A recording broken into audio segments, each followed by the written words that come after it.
Going on? It is Kyle Henderson of Bama Football on YouTube. Can I get a roll tide inside the comment box? I appreciate you guys being here. Today is Tuesday, February 18th, and my simple question today is, will this Alabama football team be better this coming season than last year? Let me know inside the comment box. That's going to be the meat of our show today. I appreciate you guys. Let me know where you're watching from inside the comment box. I appreciate you guys being fan funders of Bama Football on YouTube. You know, and when I think about Alabama football going into this season, right off the jump, that's my biggest question. And I think that's everybody's biggest question this season is, will this team be better than last year's team? That's it. Like, that's the simple question. That's what's on everybody's mind. And I don't care, like, you know, what other topics you really could, like, throw out there. The main thing is you need this team to be better than it was last year. So we're going to talk about a couple different parameters. Why I'm going to provide some optimism, and I'm also going to ask some questions, and I like feedback inside the comment box. But that's the meat of the show today, is just straight up, just tell me. And look, today's also going to be a call-in show. So when you see this on the screen, call into the show. So let me get kind of things fired up, and then we'll take some calls on the back end of the show, okay? All right, so look, if this is your first time here, I appreciate you guys becoming a fan funder. Jeff's been a fan funder for 13 months now. I appreciate it. Just the directions are inside the chat box. These are also uploaded to Apple and Spotify. So thank you so much. We have 112,000 subscribers is what I do professionally. I appreciate you guys being here and allowing me to have the opportunity to be talking Alabama football, Alabama basketball, whatever it is, right here on Bama Football on YouTube. So the main thing is, and I want you to answer it, just let right now, and I have a poll inside the comment box. Will Alabama be better this season? Okay, that's the thing, and they have to be. All right, because look, Kalen DeBoer, Antoine, what's up, man? My main man, Antoine, checking in as a fan funder. The thing is, look, there's no like sliding back. Like last year, Alabama fans, which to my surprise, but I think I learned a lot about Alabama football last year and about the fans, okay? I already knew fans come from fanatics, but I was curious to see what would happen. Even how covering football, how I would act when Alabama took some on the chin. It wasn't the best season, but what was the beautiful thing was at the end of the season, when kind of the dust had settled, fans were rational to be like, look, this was year one, and we want to capitalize on that. I think, though, this year, this has to be a really big year in terms of a lot of development, playing better. And look, there's going to be a lot of hurdles because this schedule, I'm telling you, this schedule is a lot harder than last season, okay? So the main thing is on the show, Alabama would be better this year, all right? And you look to this schedule, it's a tough schedule. And I think this Florida State game, for whatever reason, I think it'll be closer than what people think it's going to be. They have a new quarterback. They have a new offensive coordinator. For whatever, man, this Florida State team, I'm not saying Alabama's going to go down to Tallahassee and lose, but look, like, this is going to be a better team. Florida State can go nowhere but up, right, following that last season. It's not like Alabama football fell completely off. They lost 4 games. But that'll kind of set the tone. And I think if you get an early season start, right? Florida State, Monroe, Wisconsin, you have the open week. It'll kind of set up the exact same situation that Alabama had last year when they played Georgia. And that Vanderbilt game is right on the back of Georgia, just like it was last year. I mean, it's a similar schedule for the most part, just kind of home and away, changed up a little bit. But as I was thinking about it, I have 3 things, okay? 3 reasons why I feel that Alabama will be better this year compared to last year. Now, I'm going to get back to that schedule, and the schedule does scare me a little bit. But these are my 3 reasons, okay? And I'll start up top. Antoine, what's up, man? Jeff, Max, Tooney, I appreciate you guys. Bino's like, bonjour.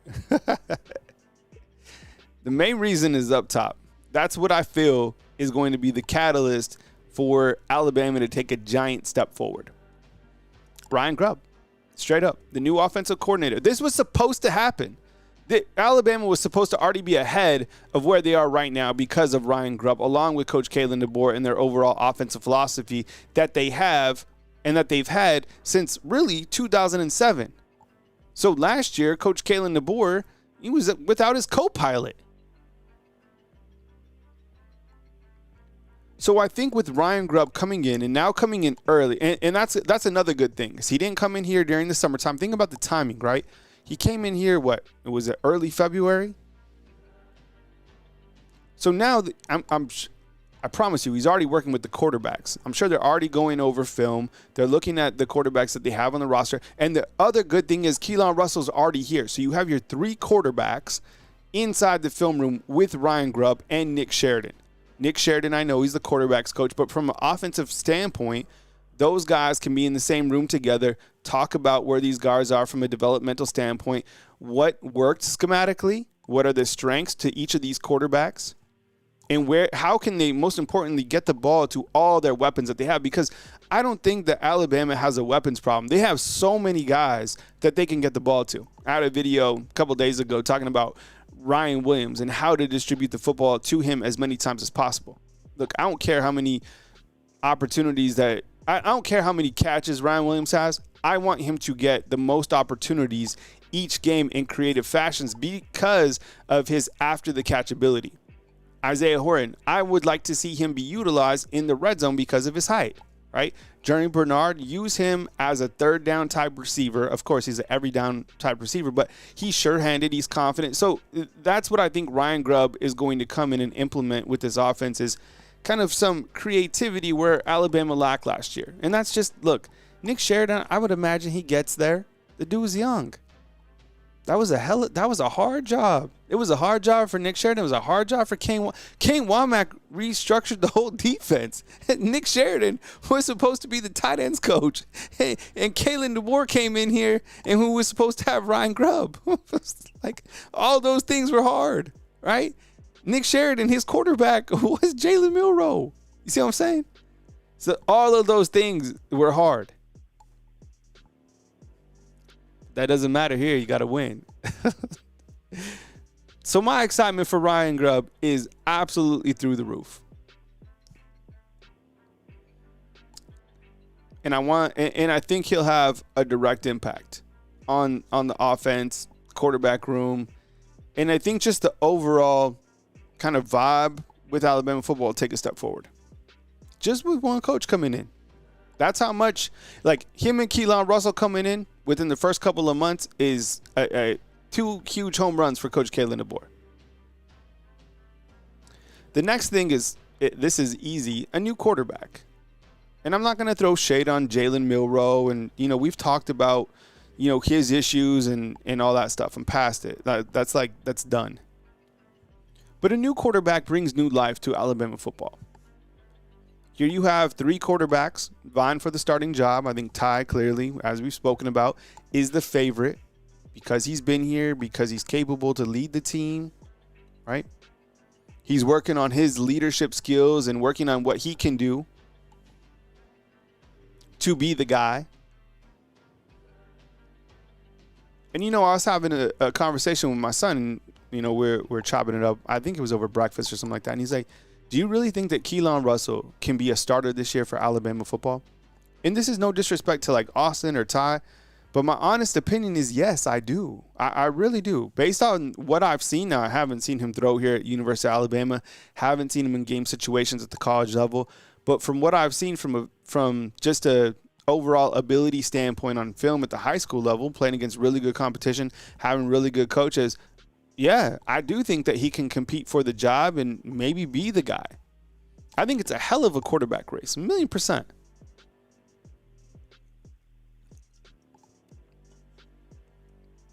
What I like most about Keelan Russell is the pocket awareness.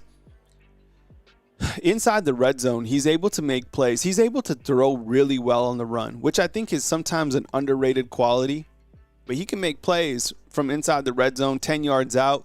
He's not, like, while he can run it inside because he does have speed, he can keep his eyes downfield and connect with that open tight end, that open wide receiver in the back of the end zone, right? playmaker. So really, really excited about Keelan Russell coming in and just kind of the new quarterback. And, of course, we can't forget about Austin Mack. We talked about the quarterback room overall. He's a dark horse. It'd be interesting to see. I don't think any of these quarterbacks transfers out during the spring window.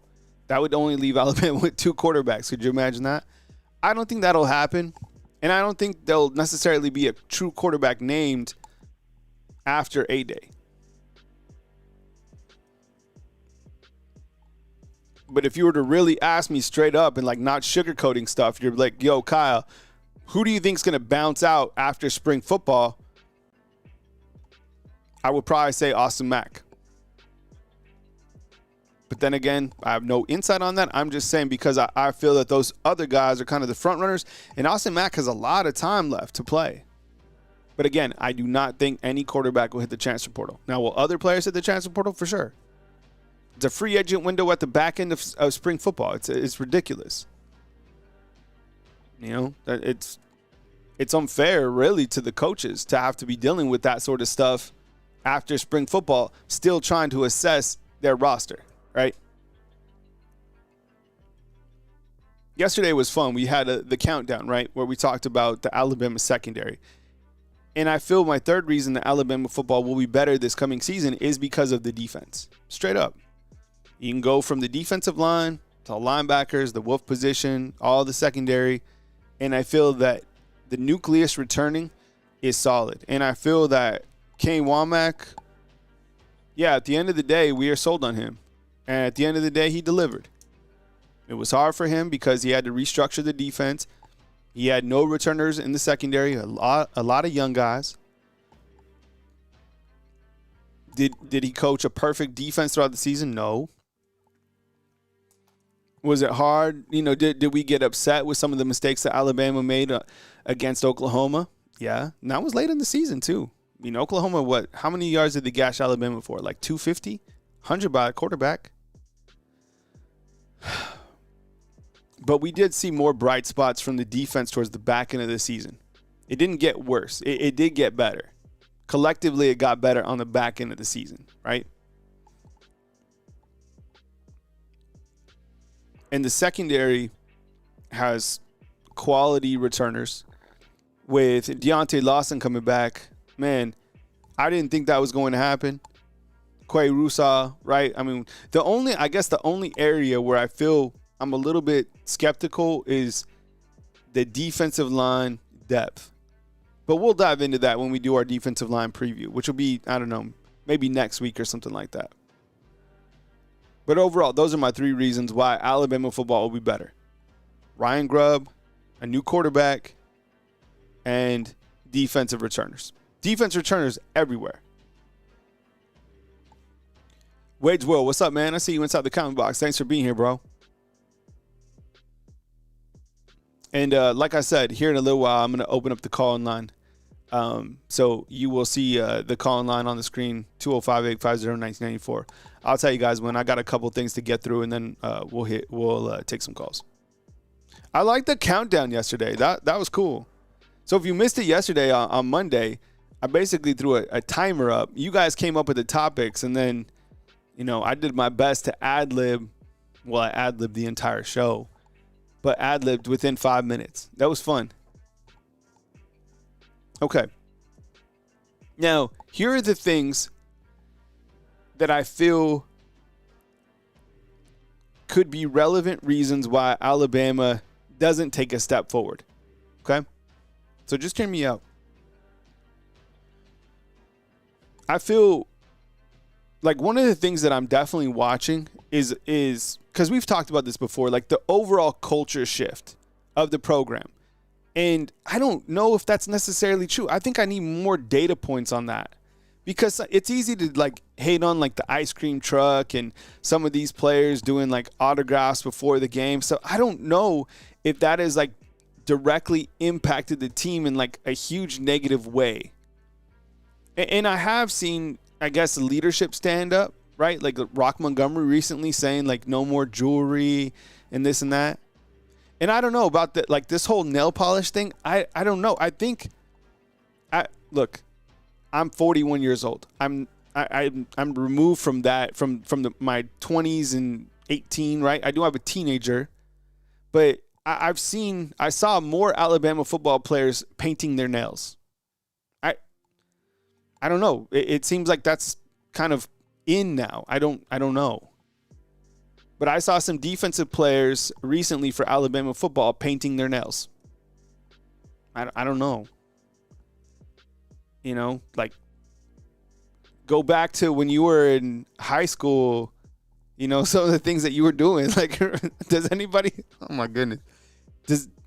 I don't know if this happened. This is what we wore in New Mexico in, I don't know, 17, 18, 19 years old. But do you remember Jinkos? Like, does anybody remember this? It was like, they were basically like jeans, but they were like this wide on the bottom. Like, what the hell? Like, why? You know, that's what we were doing. Jinkos, Jabos. So I don't, and does that like impact how the players are playing? I don't know. But the culture shift, the things that I'm more worried about than like stuff like that are like the attention to detail within the meetings. Not missing meetings, not skipping out, being a team first type player. Does that still exist? Does being a team first player still exist for the majority of the players in an NIL type world? That's kind of what I'm talking about from like a culture shift, right?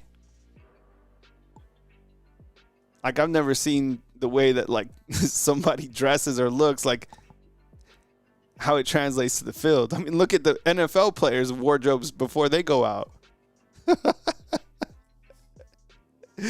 Some of the outfits that these dudes wear before the games, but then, you know, ball out on Sunday. It's crazy when you get like a favorite NFL football player, right? And then you see them like wearing some crazy stuff before the game. You're like, damn, man. Whatever.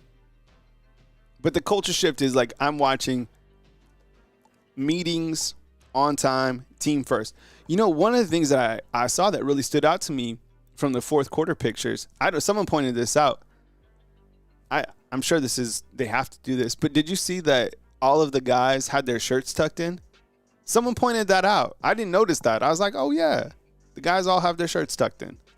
I don't know if they have to do that all fourth quarter program, but somebody was like, yeah, they're doing things right. I don't know. I mean, the other reason that I would feel that maybe Alabama not necessarily isn't better, but this is kind of the world that we live in, is because of the parity that now exists in college football. Let's face it, things changed so rapidly, not only when Coach Saban left from Alabama football rather, but in the world of college football overall. And you can tell who are savvy football fans, college football fans, and kind of who understand how the game is changing, and fans who don't. The fans who don't are like, you guys still lost to Vanderbilt. Vanderbilt's terrible, all this stuff. Look, that Vanderbilt stigma, that got erased. Vanderbilt is like a above decent team now. All the teams in the SEC are good. Vanderbilt's a good team. They're a good team. And they're a good team because clearly coaching, but a lot of the parameters that have changed within college football have created so much parity. And that's what's scary about now trying to get in the playoffs for the SEC. And that's why you continue to hear more talk outside in college football news about extending the playoffs from 12. I think it'll move to 16. Because it's going to continue to be hard for the College Football Playoff Committee to put in, non-Big Four conference teams when they have nice schedules, and like an Alabama football team who is better, but they've lost. They're like 4 or 5 in the SEC, which is a playoff type team, but because of the parameters to make the playoffs, you don't make it. That's my biggest fear for this coming season. So I think that parity exists now more than ever. And all these teams are pretty good. Watching the college football playoffs, I can honestly say that most of those teams, I think probably 11 out of 12 teams were better than Alabama football. It's hard to say because usually you're like, Alabama would have beat that team. I don't think so. Those teams are good. Those teams are playing really good football. And of course, they're playing better at the higher level, more at stake because of the playoffs. I don't know. I just felt that probably 11 out of those 12 teams were better than Alabama football, if not all of them. And in my last reason why I'm wondering if this team will be better is the schedule.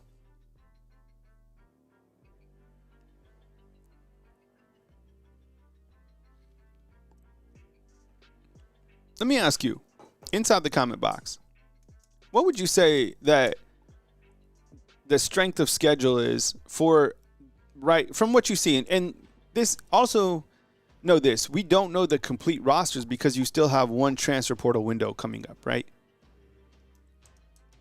But on a scale of 1 to 10, as we always do, is this like a 10 type schedule, like very challenging?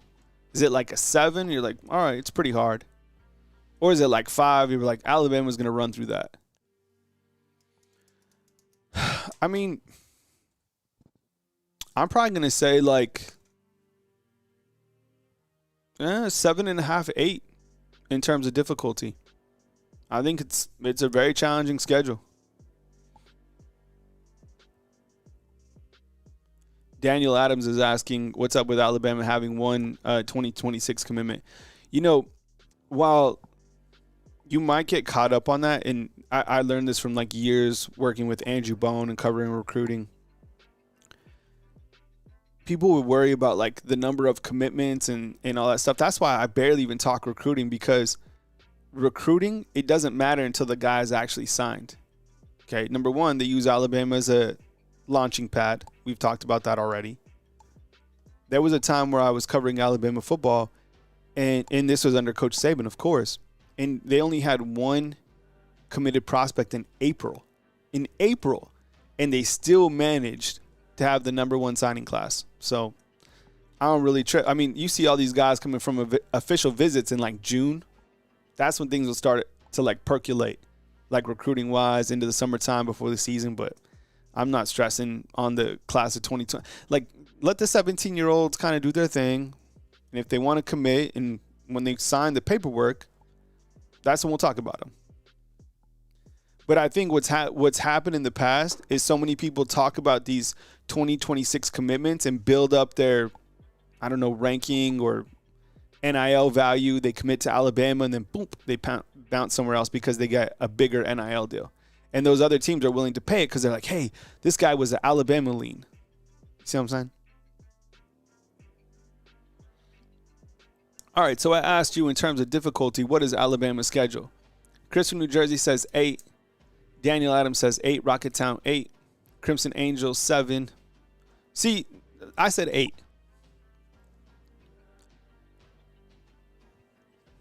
I do feel that the game against Florida State will be more challenging.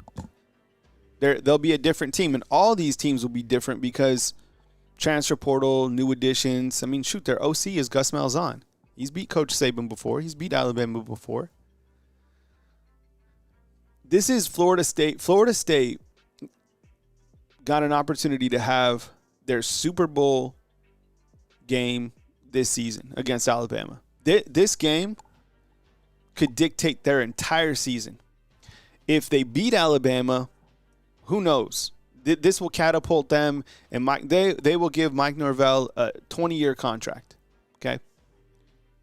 If they keep it close, it'll still be positive for Florida State and help them throughout the year. If Alabama just goes down there and buries them, Florida State will win 3 games this season, and Mike Norvell will probably be fired if they can afford the buyout.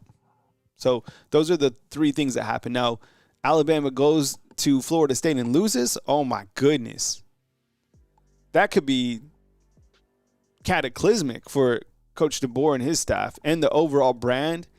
That's why this is such a dangerous game playing away at Florida State, because the worst case scenario is you lose to Florida State, a team that went 2-10 last year.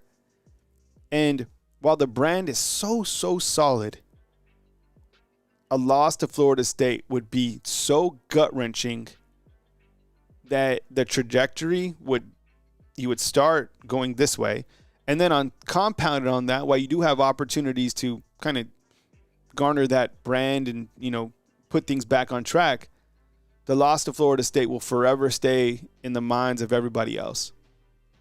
That's like cataclysmic. Like, you cannot lose that game. 9/27, you play Georgia, right? And I know exactly what's going to happen in this game. For whatever reason, I say this all the time. It's so crazy. Georgia fans have amnesia. They think they don't remember the last two games. Yes, Antoine, Castellanos will be their quarterback. And they got two really good wide receivers. Yeah, but I don't know how good like Castellanos is. But every quarterback, this will be against Alabama. He'll play amazing, though, right? The craziest thing to me is that Georgia fans, they think they won the last two games against Alabama. It's the craziest thing. And somehow, the national perception will also kind of play into that. It's like diabolical. And as you could see, Alabama's won the last 9 out of 10 games against Georgia. But Georgia fans feel it's the opposite. It's like one of the weirdest things that exists covering Alabama football and when they play Georgia. Wade's World has it, Alabama 45-17. And that, if Alabama goes down there and just beats the brakes off Florida State, that'll be a really good boost for the overall coaching and specifically Coach Kalen DeBoer and whoever the quarterback is. That's a great game. It's a great game for each team. You gain a ton of momentum from that game, or you lose a ton of momentum.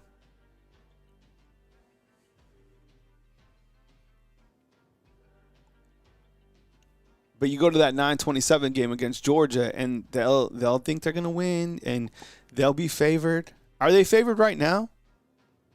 I'm sure they're already favored. I mean, it is in Athens. They should be favored. But they've been favored the last 2 times they've played Alabama. And Alabama's beat them twice, the last 2 times. And then you play all these quarterbacks that have experience, from Vanderbilt to Auburn. I don't know who the quarterback is for Eastern Illinois. But all the rest of the quarterbacks are returning. I think that's noteworthy. What's also noteworthy is you have Alabama's entire secondary returning. But all those quarterbacks, they all have experience. They're all pretty good. Pavia's good. Missouri got a transfer. Who's Missouri's transfer? Who did they get? Let's look that up real quick. I know they got a transfer who was pretty good. Missouri transfer a quarterback. Oh, they got the Penn State backup. Remember the poor dude had to bounce on his team in the playoffs because he got that's how messed up the system is. The Penn State backup quarterback could not finish with his team because the transfer portal window was closed. So he had to take an NIL deal to leave to Missouri. James Franklin was like, man, the guy wants to play, but he can't pass up on this deal. It's stupid. So he's the backup for Penn State will be at Missouri. Then you have Nico coming in for Tennessee. He's returning. He was pretty good. He didn't have any deep ball accuracy against Alabama. Sellers is back for South Carolina. That guy's a baller. He'll be a problem. That's a tough game. Garrett Nussmeier, he's back. He didn't do anything against Alabama last year. Oklahoma, they got the transfer from Washington State, who I think is the best transfer quarterback that there was. And then Auburn got Jackson Arnold, the guy from Oklahoma. It's like a Curb Your Enthusiasm episode, right? And Coach Saban said it was haunted. He finally admitted that place was haunted. Told you. All right, so that was my take. And so I'm going to open up the phone lines now. So you call in And tell me why Alabama will be better this coming season. I'm eager to hear from you. Or if you have some questions about, you're a little bit nervous or things that you see could be a problem, let's discuss them. All right, batting first, coming in from New Jersey, known for his golden potatoes, Chris from New Jersey. Chris, what's up, man? Welcome to the show. I appreciate you being here. Hey, Kyle. It's 20 degrees here, so that's how I'm doing. But a couple things. Regarding players wearing chains and nail polish, I'll say this. It doesn't matter if you play well on the field. For example, and where I'm going with this is, if you just lost to Vandy or you lost to Oklahoma badly, you shouldn't be out doing interviews with big chains on and sunglasses. You look like an idiot, right? Now, listen, I'm a Giant fan, and did you ever hear some of the stories about LT? Oh my goodness! Was like once LT was driving by the stadium and he saw the lights on and he goes, "Oh shit, I have a game, man!" Yeah. And he goes in and he gets to the beginning of the game. Yeah. But he missed everything, right? And they benched him for a quarter. Parcells was like, and then he goes in for the rest of the game, gets 5 sacks. Yeah. And then, there's another story, like he was sleeping in one of the meetings, and this was Belichick was the defensive coordinator, and he screams at LT, and LT was sleeping. He wakes up and sees the play, and without even barely looking at it for a second, he dissects this in play. He was like a football savant. But if you play like that on the field, you could do whatever you want, Kyle. So Lawrence Taylor. Chris is talking. LT stands for Lawrence Taylor. If you're out there and you're like, who's LT? Lawrence Taylor is one all-time great. He was a monster on Tecmo Bowl. Did anybody play Tecmo Bowl and with Lawrence Taylor? He was a monster, and so was Derek Thomas. And what you could do on Tecmo Bowl is you can kind of float around like the edge and like get to the quarterback if you were savvy enough on the sticks. Yeah, I mean, I agree too. Like this whole, whatever. It's like, the nail polish, the change. Like, how are these guys playing on the field? And are these guys showing up to meetings on time? And do they have a team first mentality? That's the stuff that I'm more curious about, to be honest. And I think, we'll have to see if that team first mentality comes out through this coming season in the roster, and it always starts up top with the leaders, right? Who are the leaders? Who's on the leadership committee, and what are those guys doing to install that team first mentality going into a critical season? What else you got, Chris? Well, to answer your question, is I see Alabama better at almost every facet of the game except for punting. Offense is going to be much better. Much better. I mean, Milroe was my guy. Went to the mattresses with him, but he wasn't the guy in the end. Yeah. He wasn't reading. He was run first, take off. And I went. Kyle, I want to tell you, I went back over the weekend because it's freezing here, and I started looking at like Mac Jones and Tua, and Bryce and Coker, and these guys. What did they all have in common that Milroe didn't? And I'm sorry to bash Milroe, but remember he beat me down, Kyle. So I want to say they all had like quick slant passes. Yeah. They all got rid of the ball. Bryce, I mean, imagine how many sacks Bryce would have taken if he wasn't able to get the ball out so quickly. Yeah. The same thing with all the and Milroe, he never gets the ball out. I went and looked. I was like, was there any slants to anybody? It's not we don't have like great slot receivers for the last 2 years. There's none of those quick slants. There's I was looking at that. Who was killing us with those quick slants? Georgia. Not only this guy, but the quarterback that was like 40 years old that got the natties. What was that guy's name, Kyle? I don't know. It's jumping off. Ask the undefeated. Yeah, well, undefeated. Who's that 40-year-old Georgia quarterback that got the 2 national championships? Yeah, I'm bitter. But anyway, Kyle, and defensively, they're gonna be much better. Defense, offense, defense. Maybe not punting.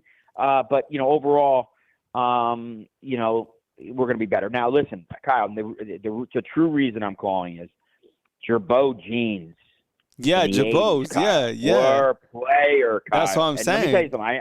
I had like a rich uncle, and he would always give like really great. He was like single, and he always give great Christmas gifts. I would wait around all year for what Christmas gift I was getting, because I knew I was going to get one good gift. And when I was I think I was a senior in high school, he gave me a Gerbeau jean jacket, Kyle. Damn, damn, Gerbeau jean jacket. And I'm a bunch older than you. Well, not that much, but I'm a bunch older than you. But I remember it was like seeing it in the store. It was like $100. Yeah. That was so much money. Yeah, Kyle. I mean, in today's world, that's a $400 jacket. $100, and I wore that thing to it. Fell apart. 100%. It was like I could literally felt falling apart. I couldn't wear it anymore. Yeah, a good call, Chris. I appreciate it, bro. Good to talk with you on this fine Tuesday, man. Roll Tide, stay warm. All right, man. Take it easy. Chris calling up from New Jersey. We got an 865 and a 734 coming up next right here on Bama Football on YouTube. Yeah. Chris Bino saying Chris Winky. Yo, no, I'm telling you, like Jabot, Jinko, right? What else was there? Max Tooney's in with the Stetson Bennett, the mailman. Are you talking about Karl Malone? All right. 865, let's do it. Hey, thanks for calling. You're on the line with Kyle Anderson. Who am I on the line with and where are you calling in from? What's up, Kyle? It's Angel again from Pigeon Forge. Angel, what's up, man? I got to get used to your new number, man. Hey, by the way, if you guys call in and I don't know who you guys are, don't take offense to it. Don't be like, he plays favorites. No. Like, so don't be a grown up. Angel, what's up, bro? How you doing, man? Welcome on in. Doing all right. A little chilly today, but that's good. What's the temperature in Pigeon Forge? Let's compare. Let's do some comparative. It's like 40-something degrees down here. Really? So, okay, so 40, we got 47. And similar. And Chris said it was 30, right? Didn't he say it was 30? And you say it's 47. Yeah. In Tuscaloosa this morning for the workouts, it was 30 degrees, so it was cold over here. It's going to be freezing on Thursday. Thursday is going to be like in the teens. Yeah. I don't know. Anyways, what's up, man? Welcome on in, Angel. Yeah, well, anyway, we had similar weather, but I really think Alabama makes a big step forward in terms of offense and defense, especially defense, because, it was embarrassing last year that they lost to Vanderbilt, Oklahoma, and Michigan, three teams that are barely 500, and they put the belt to the rear end, and Bama wasn't ready because they were too good for the spotlight and everything, and they slacked off, and look what happened. They got beat down pretty hard. But I really think Alabama makes the jump easily because, with that national attention last year, 9-4, that's not the standard. That's like mediocre. And Coach DeBoer, he didn't even get on those guys or whatever, like that. It's just embarrassing because he looked like he was too soft and doesn't take accountability and responsibility. I'm speaking facts here because he just didn't do his job very well in his first season. I know he's a Pac-12 guy, but you have to grow a set and do better down here in the SEC because it's big boy ball. Mm-hmm. Yeah, and I think he clearly I to catapult on that, there's a lot of comments that you just made right there that I do agree with, and I think he probably is processing that or had time to process that, and I do think, and I'm hoping that we see, I guess, a slightly more aggressive and kind of a matter of fact and an accountability from Coach Kalen DeBoer, just like on simple things. Because for the most part, he would answer things straightforward and stuff, but post-game stuff, just be like, yo, that wasn't acceptable. I understood. I was overwhelmed by the stadium. I never coached at Neyland Stadium before. We can do a better job next time. But that's on me. It starts here, and we're fixing it, and we're going forward with that. But it starts up top here. So those type of things. So I agree with that. But tell me why, Angel, going into this year, you feel that Alabama football collectively will be better. One, it's a different mindset now because they know what the expectation is. The brand, the Crimson brand, carries a lot of weight, and that this year it's going to be different to rewrite the narrative because people think Bama's falling off. It's like end of the world or whatever for them. Like Bama's done, Bama's cooked. But no, it's just it's a different standard. It's a double standard, actually. To be honest with you, and it carries a lot of weight. And Ty Simpson, he waited for this moment. It's now his chance to shine. Yeah. If he can do it, and if he can't, then move on to someone else. But honestly, that's how I feel about Alabama football this year, is because they've got the season in. They got to do better this season, because last year it was just mediocre, terrible. Yeah. It was just terrible. I appreciate the call, Angel. Good to rap with you, man, this morning. Appreciate it, man. Call again next time. Thank you, Kyle. Yep. See you, buddy. Thank you, man. All right. Roll Tide. Angel, I'm Pigeon Forge. We got a 734 and a 205 coming up next right here on Bama Football on YouTube. You know, Angel has the stones to call. He called in to Coach Kalen DeBoer's show a couple times, and I think he got through. Angel, let us know. Didn't you get through one time? And his words got kind of mixed up, and something like awkward happened. I don't know. But then they started like screening calls. I have no idea, but it was a hilarious story. He'll tell us next time when he calls back. Patriot Life, what's up, man? I see you inside the comment box. Thanks for being here. 251 Bino, what's up? Chris from New Jersey, Max Tooney, Antoine, upgraded to a fan funner day. We appreciate it. All right, 734. Thanks for being patient. Let's do it. Hey, you're on the line with Kyle Henderson. Who am I on the line with, and where are you calling in from? Hey, man, it's Wade's World calling in from Atlanta. What's up, Wade's World? Party time, man. Welcome on in. Yes, sir, man. To answer your question, man, I had to sit back after this season ended, and as Bama fans, we're spoiled, right? That's just how we are. We've come from an era of Nick Saban and Bear Bryant. We're just used to winning, Yeah. And to lose the 4 games that we lost, this past season,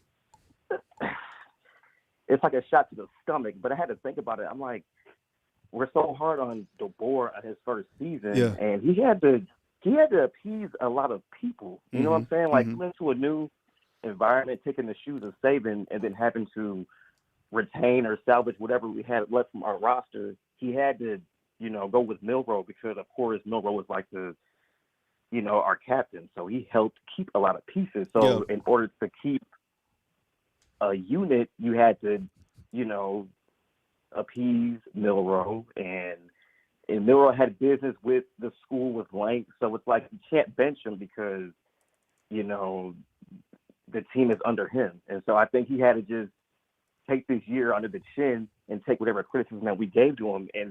And now he's more relaxed. So now we get the full system of, Grubb and all the pieces coming back. And I just feel like, we got James Smith, who shined against Michigan. I think he's going to have a good year on defense.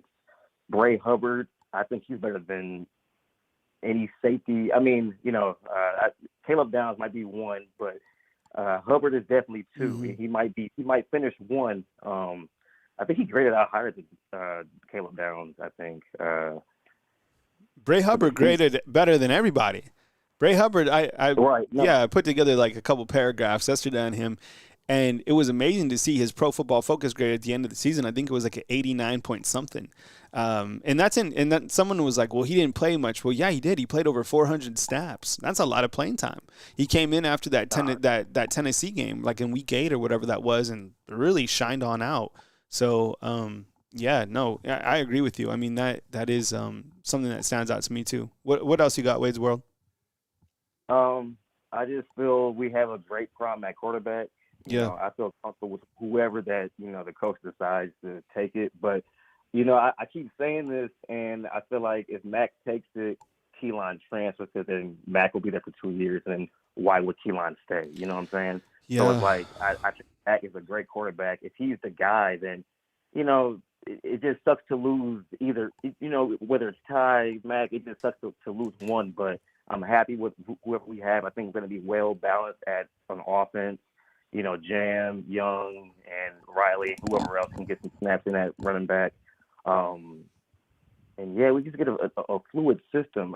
Milroe he just tanked a lot of drives that we just needed, and I just feel like this be a better attack. People like Bernard, he reminds me of our Darius Stewart. You know what I'm saying? He's not flashy, but he's reliable. He's got good hands, and he can definitely shine. And you got Ryan Williams. You got a plethora of receivers. I don't know where Mbakwe is gonna find his place at, but it's a crowded room, but I think we just have a fire offense, and we got to just keep it going. I'm just feeling real juiced up about this year, and I think that I think we just take it. I'm just going on the high end, and it's hard to say that now, but I'm Bama through and through, so I think we just take it all, next year. But it's 1 week at a time, so we'll see. Well, I appreciate it, Wades World. Good to catch up with you, man. Thanks for the support, man, and thanks for calling in. Yes, sir. Roll Tide. All right, Roll Tide team, man. That's Wade World calling out of Atlanta. So we went from New Jersey, hopped on a little spare airplane, and flew to Pigeon Forge, and then cruised on down to Atlanta. 205-850-1994 is a call. I was thinking about, after Wade World said, having all these elements coming in, and Ryan Grubb coming to coach the offense. What if Ryan Grubb, can you imagine this guy's coaching, I don't know, his bio, if he comes in, and I'm talking Ryan Grubb, and Alabama just I don't know, to get to the playoffs and make the natty or whatever, the offense completely balls out, this guy could be a one and done, because there's going to be other programs that want Ryan Grubb. That's kind of like the downside of bringing in somebody of that magnitude, right? Because if he comes in and Alabama's offense is just absolutely on point, and these guys are back in the playoffs, SEC championship, all this stuff, Ryan Grubb is going to be the biggest name that is sought after in college football. So, I mean, double-edged sword, who knows? I don't know. 205, you're up next. Hey, thanks for calling in. You're on the line with Kyle Henderson. Who am I on the line with, and where are you calling in from? Hey, how you doing, Kyle? My name's Kendrick. I'm calling from Mountain Home, Idaho. What's up, Kendrick? Calling in from Idaho? That's what's up, man. Yeah, all right. Yeah. I'm in the military, so I'm just stationed out here. All right. Well, first of all, stop right here. What I like to say, that we appreciate our military. So we understand that freedom isn't free. So thank you for your service. And we have a military board. So that we have all of our veterans or people that are currently serving. So we appreciate you, man. So we fly a flag outside of my house every single day. We understand that freedom isn't free. So civilian salute from me to you, and welcome on in Kendrick from Idaho. Yes, sir. But born and raised in Birmingham. But now I just got a few points, and then I'll pose a question to you, Kyle. Maybe you and some other people have also thought about this. I'm actually feeling pretty optimistic about the upcoming season. I don't think that with the people we got coming back and the people that we brought in, I don't think we do worse than 9-4. Mm-hmm. I think we only go up from here, and Milroe takes a lot of heat. And then this is the question that I'll pose to you. Kalen DeBoer is known for winning wherever he's been at. He comes in and takes over as the head coach, and you got to think that at some point, if he felt like Milroe wasn't the guy, right? Mm-hmm. He had to make the decision to bench him. Nick Saban did it after he played bad against Texas, right? Mm-hmm. So you have to figure, where were the other quarterbacks in their development is the reason why they didn't move on from Jalen Milroe as a starter. And the three of the four losses, he played bad. He deserves some of the credit for, or some of the blame for those losses, but not all of it. He had 3 offensive coordinators in 3 seasons, two different offensive coordinators as the starting quarterback, and we couldn't run the ball with the running backs. Mm-hmm. So the ball was naturally the ball is going to be in his hands.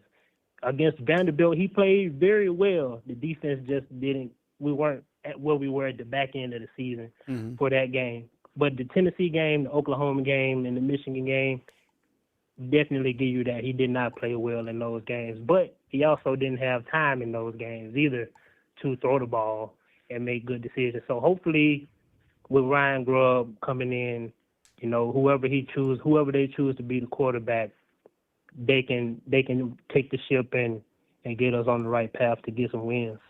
Mm-hmm. Yeah, I appreciate it, Kendrick. Good call, man. Thanks for your service, man, and thanks for calling in from Idaho, man. I'll answer on the other line. Yes, sir. All right, man. Take it easy, buddy. Roll Tide. Right. Roll Tide to you, man. So Kendrick calling in from Idaho, grew up in Birmingham. Appreciate your service. And everybody else that might be listening or watching that is in the military or a past vet, Thank you so much. We appreciate you becoming a fan funder of the show. Thank you, Alex, for supporting the product right here on Bama Football on YouTube. Only $2.99 to support the product. This is what I do for a full-time basis. I appreciate you guys allowing me to be here on the platform talking Alabama football. We'll take in one more call before we get to that 11 a.m. Hour. We have a 407 calling in. Hey, thank you so much for calling in. Who am I on the line with and where are you calling in from? Hey, Cal, this is Mike. I'm calling from Atlanta. Mike, calling from Atlanta. I appreciate it, man. I hope you're off to a great start on this fine Tuesday. Mike from the ATL, man. Welcome on in and come with it, man. Yeah, man. Real quick. I mean, a lot of things here, really, but I'll try to be quick with it.